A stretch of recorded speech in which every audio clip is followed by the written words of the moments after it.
I'm going to give out the award today for the Intouch CSP Customer Experience Award. Before I do that, I'm going to talk a little bit about measuring customer service in 2020. Just kind of a little bit of a look at things. So everything changes. And I think one of the themes that we've seen from presentations yesterday, and I think will continue through today, is the concept of change. That change is coming and that change is inevitable. And not just outside the store, obviously, big changes inside the store as well. And it's okay that there's change. I mean, if you listen to Dan Schulman yesterday, first of all, you would understand how much change has occurred in the last, 30, 50, 100 years, and you'd also be terrified, of the next 20. Change is coming. But service still exists. If you look at all of the change that's occurred, if you look at over time, it hasn't replaced yet the need for service, and I don't think it ever will. There are some arguments in certain industries whether it will replace the need for human service, but service still exists, and today it still exists with humans. Now, there is a hotel in Japan, for example, where you can get a completely automated service experience. My favorite part of that is that one of the check-in counters, you can be checked into your hotel room by a dinosaur. Now, I think that's pretty cool. The other interesting thing is that the dinosaur is cheaper than the human, and therefore the hotel actually doesn't charge more than comparable hotels in the area. It's actually less expensive. And bellmen deliver things on rails, food service comes up in a little robot. Now, I'm sure there's people in behind the wizard's curtain, but that is going on across the world. But as that happens, service is going to exist. The question is, what's service going to look like? By the year 2020, according to Walker, by the year 2020, customer experience will overtake price and product as the key brand differentiator. How many people think that that is already happening? A couple of hands up. I mean, it's not that hard to see where this is going. Forrester says that an excellent customer experience will make customers 4.5 times more likely to pay a premium. And Gartner says that 89% of companies do expect to compete primarily on the basis of customer experience, right? And customer experience and customer service, same thing. And omni-channel is here, right? In the old days, which was not old, not that long ago, right? We only had one way we interacted with our customers. Today we have pay at the pump.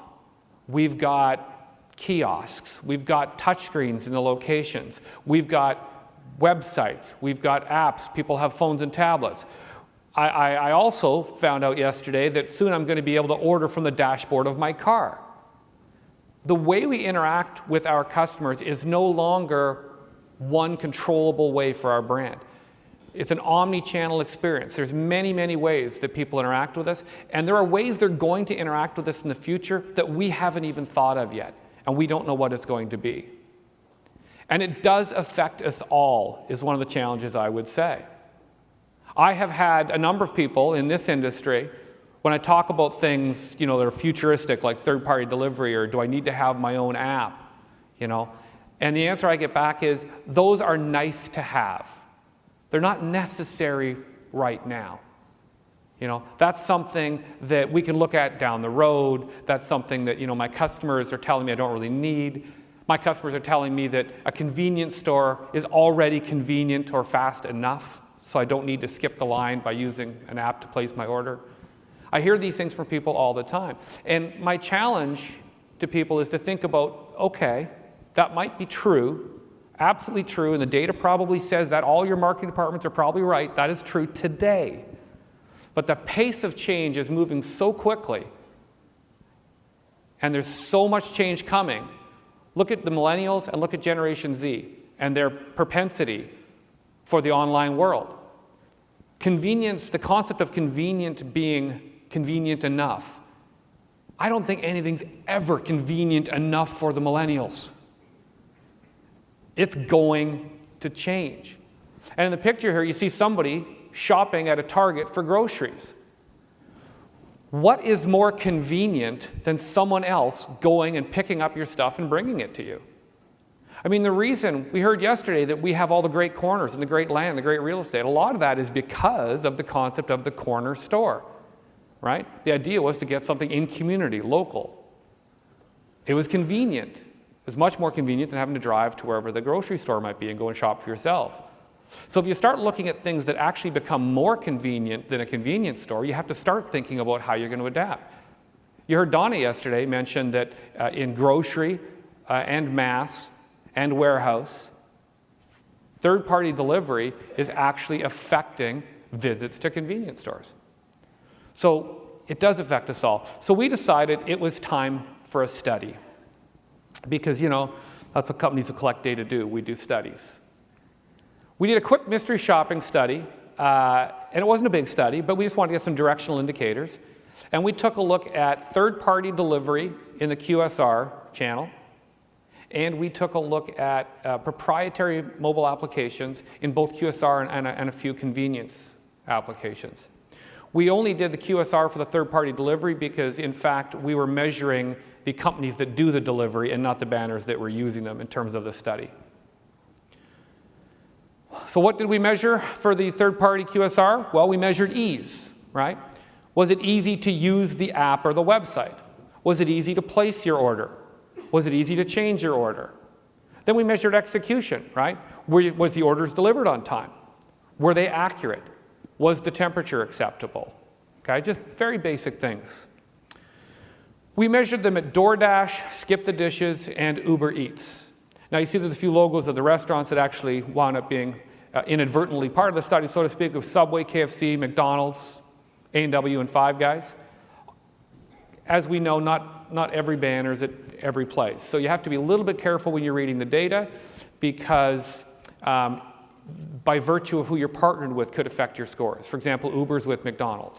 To the extent McDonald's isn't executing as well as, say, Five Guys, it could affect the score of the third party as well. But in this study, DoorDash did do better than Skip the Dishes, and Skip the Dishes did better than Uber, which came last. What I found interesting, though, because again, you have to be a little bit careful with a small data set in this nature, is that whether people scored high or low based on using the website versus using the application varied.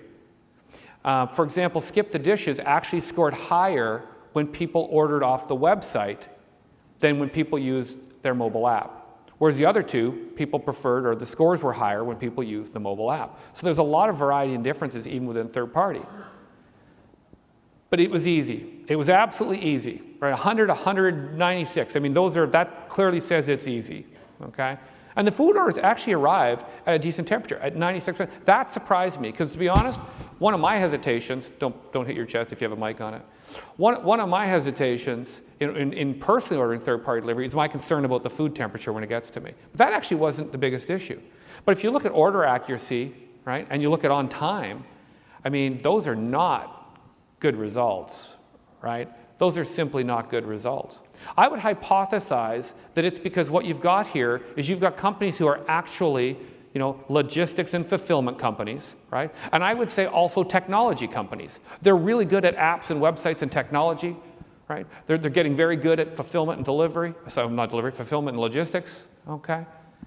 But they're not restaurant operation companies. Now you've got that company, and over here, you do have a restaurant operations company. And these two companies have to work together. They actually have to have everything synced up. From the time you place that order till the time it shows up in your door, you've got two different companies with two different sets of specialties that have to sync up and work together really, really well. That's harder to do. Then you heard yesterday, that companies that do very well at delivery and it's helping their brand experience have it as part of their core, right? Have it as part of their core offering. Well, this is third party. It's a more challenging thing to deliver, and I think that's what you're seeing, and that's why the operational piece is there. So the question is, does this gap in operations or this gap in delivery, does it affect people's engagement, right? So we took a look at experience as well. We looked at their overall satisfaction, whether they'd use it again, and we used Net Promoter Score as a key metric to kind of take a look at just to see whether it was affecting the engagement level of the customer.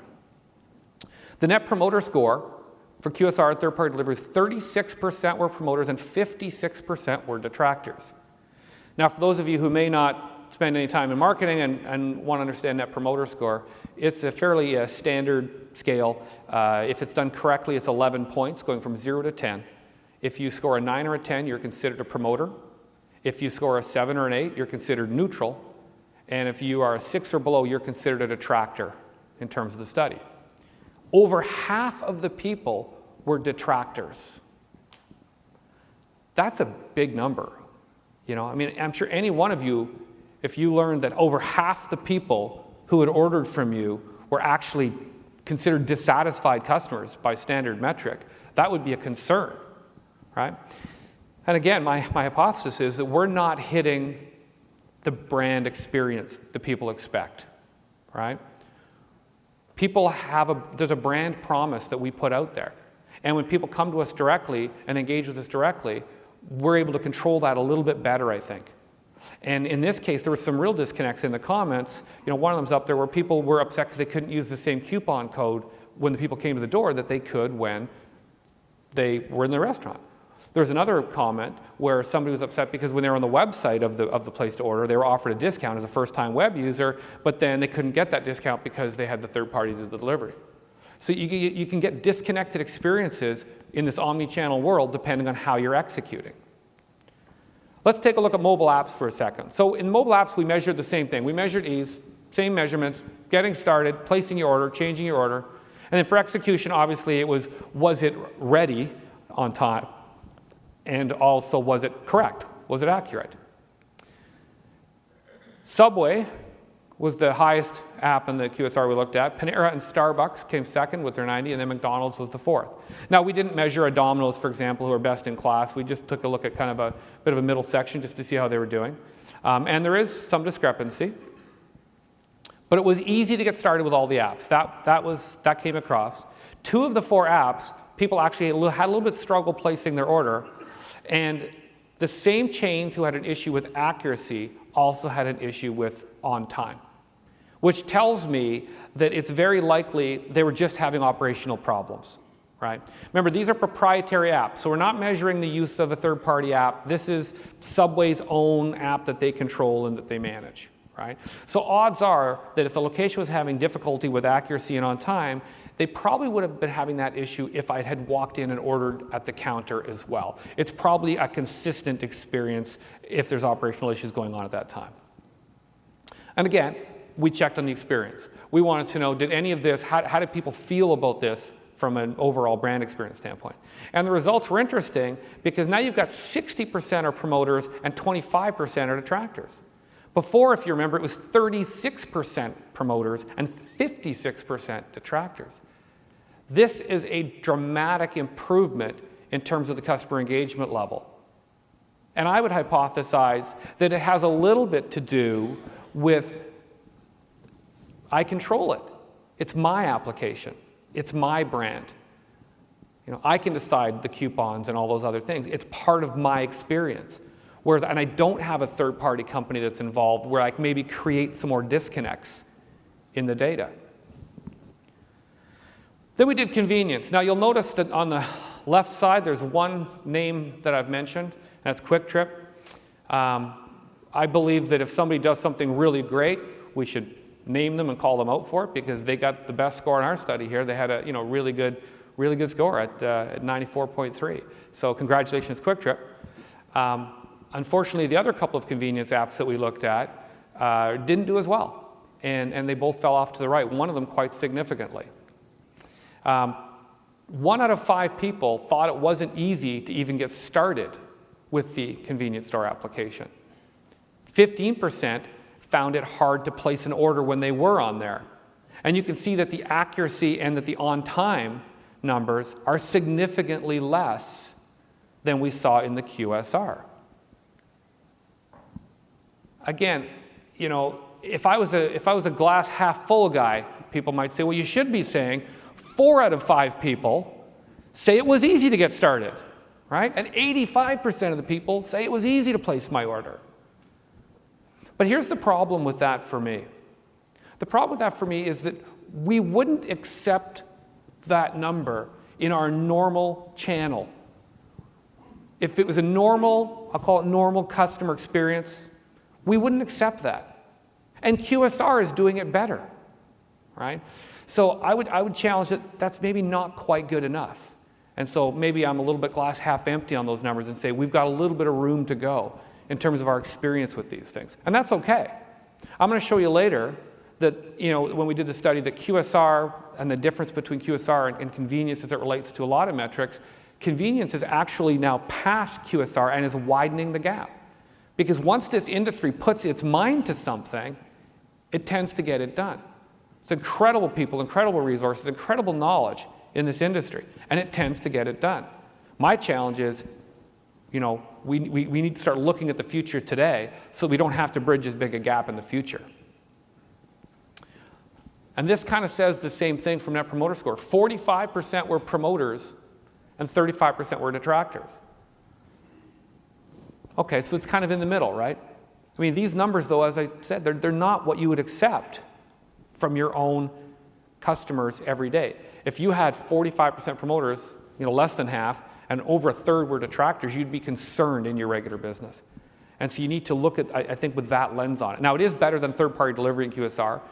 It's not as good as the app experience right now in QSR in this study. So in my opinion, convenience will continue to evolve, and the need for consistent customer experience and consistent delivery of your brand promise is going to get harder and harder and harder. It's going to be more complex. And that's just, and we can't pretend that change isn't coming. We can't pretend it's not going to affect me, okay? It's coming, and we need to look forward, and we need to figure out how to address it. I just want to leave that thought with you. And I also encourage everyone to measure, right? The millennials are coming. Gen Z's already here, right? Measure. Make sure you know, and not just, from the 10 people that come to the counter every day that are all baby boomers and love you, but make sure you know what's coming. And that's my challenge to the group. Now, with that, I'll change gears, and we'll take a look at the Intouch CSP Customer Experience Award. The 2018 study format was very similar to last year in that we did an overt audit, and we maintained the exact same overt audit questionnaire. However, we did remove some of the questions from the scoring and adjusted some of the things being asked based on the Operators Advisory Council, which meets at Outlook Leadership. They're meeting tomorrow, and they meet every year. After last year's meeting, they provided some feedback, and we adjusted some questions and scoring. And we also performed a mystery shop focused on customer service. And in the past, we did do the mystery shop in the past, but it wasn't actually part of the study or the award. This year, based on feedback, again, from the Operators Advisory Council from this room, it was determined that we had to include the customer service elements as part of the award itself. And so for this year, it was done as a 75-25 ratio, was how the format was done. And for the overt, it's important for you to understand how the overt works. Overt means that we show up and we have a letter, and we hand that letter to the person across the counter, and we say, hi, we're here, your head office. And that letter's from the head office. And it says, we're here, and we have authorization to come and check on everything. And that's important because, I know that I come from operations, and it's amazing how whenever there's negative feedback, okay, there's usually a reason like, well, that can't be true, right? That's not right. I know Sally, she would never do that. I've been to that store, it's one of my best, and there's reasons, it's very easy for a district manager, regional manager, for anybody to start discounting the data because it's probably a one-off, it probably wasn't right, it's, probably somebody made a mistake. Well, in this case, the people sign the document. The people that are being audited sign the document and say, yeah, that's what it was. So from an accuracy standpoint, it's very, very accurate. When you look at, we got some very high scores this year, but they're very, very accurate scores, and that's great to see the industry improving in that way. Now keep in mind, they are unannounced overt audits, so they don't know what time we're coming, they don't know what day we're coming, they don't even know what store we're coming to. But when we get there, we announce ourselves. There are 28 observation points in the overt audit covering the pump island, exterior, general interior, restrooms, employees, dairy cooler, fountain drinks, coffee, and the sandwich cooler. There were 11 data points in the mystery shop, which basically had very limited look at the interior and the exterior, and then also the time standard, and most of it was centered around customer service. Now, who did we evaluate this year for the study? Well, we were happy to have 5 brands came back that were in the study last year. 2 Quick Trips, a Racetrack, a Maverick, and a Rudders. You always have a pair of Quick Trips. You can never get 3 of a kind, but it's okay, it's not poker. And then this year, we had 5 new participants in the study that were not in the study last year. We had True North, Extra Mile, Loop, Quick Check, and Yesway. At this point, I'd just like to take a quick moment and really thank all 10 participants in the study this year. I mean, it does take a little bit of, corporate cojones to say, yeah, sure, you can come in, I'll give you a letter, and you can check on all my stuff. And that's going to wind up in a magazine, and hopefully it'll help the industry. But come on, we're going to let you in, and we're going to let you do it. And so we really appreciate the effort that these guys put in allowing us to do this. And I just want a quick thank you as we go through here. We also did a little QSR comparison, which we did last year as well. Now, I'm not going to read all the brands. I think you might recognize most of these. I couldn't do an overt QSR comparison because they would have to sign letters of authorization from all the head offices. But mystery shopping the first word is mystery. So we just went out and we did the exact same shop from the mystery shop at all of these locations just to compare, to see how we're doing. And it's great because, as I mentioned earlier, convenience has been getting better and better. We actually did better than QSR on the mystery shop, and we've widened the gap from last year. Like I said, when this industry puts its mind to focusing on something like food and food service, it's all of a sudden, it's amazing what can happen over time as we focus on it. It's really great to see. What about customer engagement? This is the question I always get asked, so I have a slide on it. The key driver of Net Promoter Score that we find is always making a customer feel valued. And then people always say, yeah, what makes a customer feel valued? And inevitably, making a customer feel valued, and this isn't news to anybody, comes down to the employee. It's always a question in there somewhere about the employee. And it's about, were they courteous? Were they happy? Were they something? It's about the employee, right? But we dug a little deeper this year. And it was interesting to find out that a sign of gratitude or expressing sincere thanks was actually more important than the other questions around customer service with the employees. So what that says is that yes, being happy and being courteous are all correlated, and of course they're nice. Just the concept of being asked or being given a thank you or a gratitude actually made that customer feel more valued. So when you're looking at your operational standards and you're looking at what you do and how you do it, I'm not suggesting there's robotic thank yous, right? But I'm also not suggesting that we necessarily have to measure smiling. And it kind of makes sense. If you go somewhere and you spend your money with them, don't you feel more valued if they kind of tell you you're valuable, which is expressing, gratitude or sincere thanks? So it kind of makes sense, but it really came out strongly in the data. And for those of you that, want to opt out of the operational side, the interior and the exterior are still correlated to Net Promoter Score. We cannot run dirty operations that are not running well with really happy, really thankful employees and get a good score. We're also, however, not going to get a good score by running really good operations, but having employees that are surly and don't really want to deal with the customers that day. You really have to have both to get high customer engagement levels. And that's why the study has both, because it's necessary, and they fit together. They work hand in hand. So, the brand highlights from this year, again, we like to give a few kudos where kudos are due. Quick Trip had the highest mystery shop results. Rudders had the highest audit results, and not only the highest audit results in this year, but the highest audit results we've ever seen in the study, and we've been doing studies for about 14 years with CSP. Loop had the highest audit results on the interior and the restrooms, and Quick Trip with a K had the highest audit results for the employees. So congratulations to everybody there for a strong performance.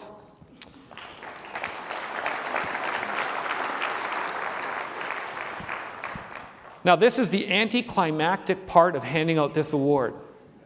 Because if you look at the person to your left and the person to your right, and they can't tell you who the winner is, then they haven't read the August issue of CSP, and they haven't looked at any of the materials that are on the table. So we all know it's Scott Hartman, Rudders Farm Stores. Welcome, Scott.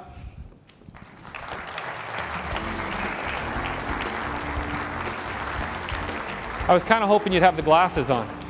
Thank you, Kenley. That's great. Thank you very much. Thanks, Scott. Thank you.